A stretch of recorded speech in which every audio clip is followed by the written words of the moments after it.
अस्सलाम वालेकुम and welcome back. आज का जो टॉपिक है वो है डोपामिन। डोपामिन एक हैप्पी हार्मोन होता है।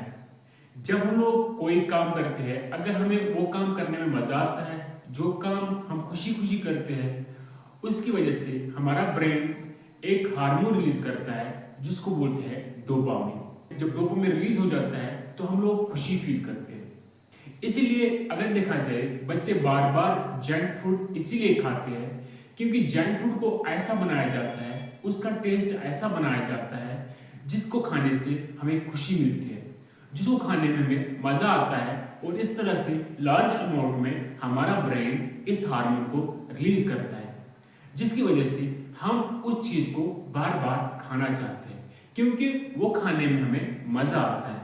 फिर बार बार वही डोपामिन रिलीज हो जाता है। इस तरह से हम इस चीज के एडिक्टिव बन जाते हैं।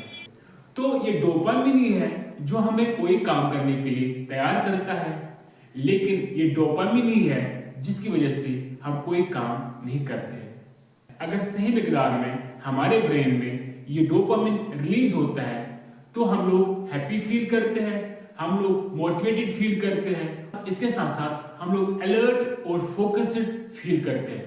लेकिन अगर यही डोपामिन की लेवल लो हो जाती है तो हम लोग अनहैप्पी, हम लोग टायर्ड और इसके साथ साथ हम लोग अनमोटिवेटेड फील करते हैं।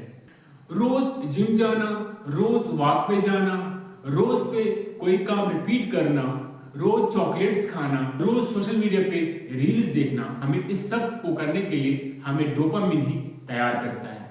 अगर हम लोग बार बार सोशल मीडिया पे कोई रील देखते हैं, ये असल में डोपामिन ही है जो हमें बार बार इसका आदी बनाता है। तो अगर कोई भी काम जिसको करने में हमें अच्छा लगता है तो वो काम हम लोग बार बार करते हैं।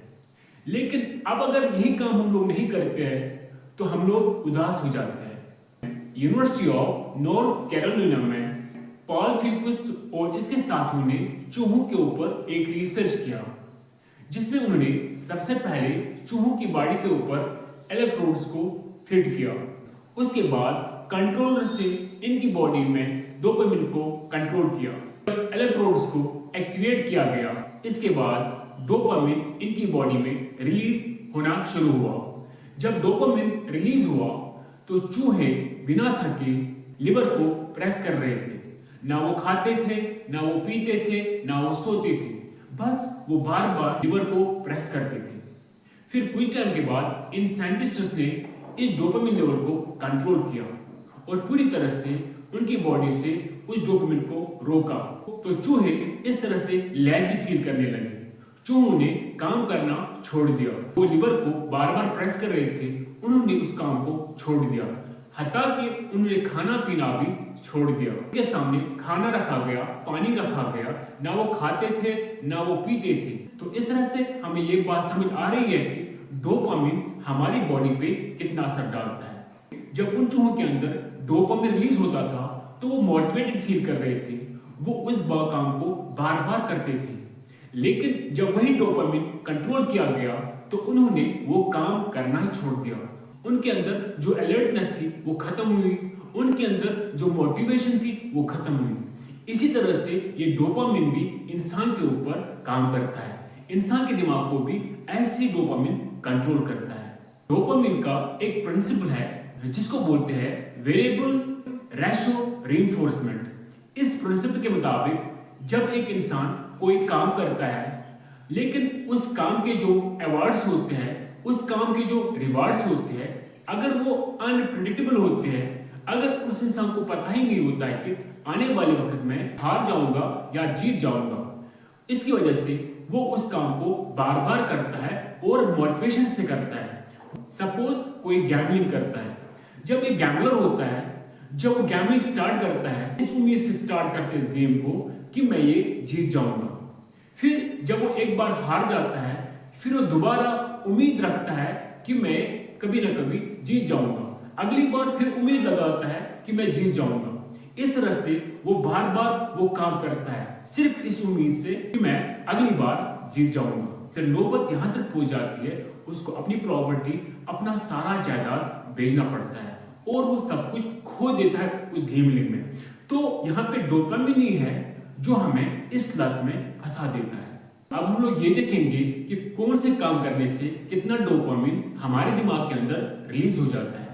मान लीजिए हमारे डोपामिन के लेवल 100% है, लेकिन जब एक इंसान अल्कोहल पीता है, अल्कोहल पीने की वजह से इंसान के दिमाग में 140% डोपामिन रिलीज हो जाता है। जब एक इंसान अपनी पसंद का खाना खाता है तो उसके दिमाग में 150% डोपामिन रिलीज हो जाता है। लॉटरी जीतने पे 800% डोपामिन रिलीज हो जाता है और कुछ ड्रग्स पे 1000% से लेके 1300% तक डोपामिन रिलीज हो जाता है। अगर डोपामिन हमारे लिए इंपॉर्टेंट है, लेकिन दूसरी तरह से हद से ज्यादा डोपामिन हमारे लिए खतरनाक साबित होता है। कभी कभी ज्यादा डोपामिन रिलीज होने की वजह से हम लोग इम्पल्सिव हो जाते हैं, हमें अपने ऊपर कंट्रोल नहीं रहता है।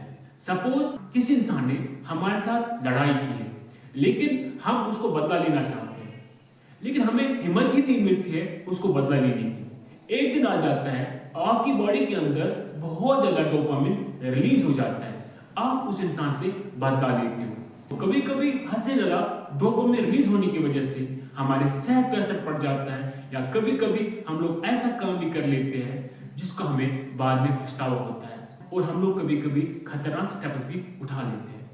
फिर हमें रिग्रेट होता है, फिर हमें पछतावा होता है। एक इंसान अल्कोहल पीता है, एक इंसान अल्कोहल बार बार पीता है, जिसकी वजह से उसकी बॉडी में जब डोपामिन रिलीज हो जाता है तो वो बार बार अल्कोहल पीता है। फिर जब उसका सेहत खराब हो जाता है, जब उसके गुर्दे खराब हो जाते हैं, जब उसकी पूरी बॉडी खराब हो जाती है, उसके रिश्ते खराब हो जाते हैं, फिर उसको उसका पछतावा होता है। तो इसीलिए ये हद से ज्यादा जब डोपामिन रिलीज होता है तो ये हमारे लिए बहुत ज्यादा नुकसानदेह भी होता है।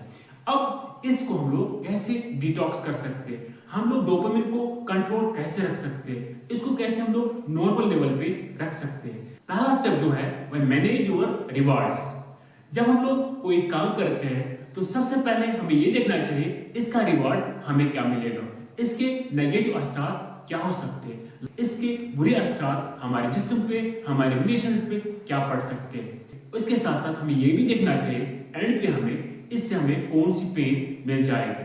तो जब हम लोग पेन को याद करेंगे, इसके रिजल्ट्स को याद करेंगे, इसके नेगेटिव असर को देखेंगे, शायद हम लोग उस चीज से उस काम से खुद को रोकेंगे, जिसकी वजह से हमारी बॉडी के अंदर हद से ज्यादा डोपामिन रिलीज हो जाता है। दूसरा स्टेप जो है वह इमोशनल सर्ज। एक इंसान किसी रास्ते जा रहा है, कपड़ों की दुकान पर नजर पड़ी, कपड़े पसंद आए, शॉपिंग करनी, तो इस तरह से उसको अपने जज्बात पे कंट्रोल नहीं रहा, उसने वो काम कर दिया, दोबारा से फिर से मार्केट से गया, फिर से वही काम रिपीट कर रहा है। इसकी वजह से उसकी बॉडी में, उसकी ब्रेन में वो डोपामिन बार बार रिलीज हो जाता है और वो बार बार वही स्टेप्स उठा रहा है।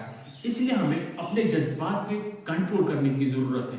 कभी कभी इमोशंस इतने हावी हो जाते हैं, हमारा इंटेलिजेंस काम ही नहीं करता है।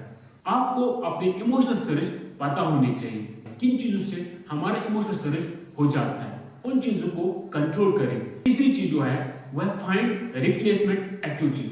अगर आप कोई ऐसा काम करते हो जिसकी वजह से आपके ब्रेन में बहुत ज्यादा डोपामिन रिलीज हो जाता है, आपको उसके बदले दूसरा काम करना चाहिए।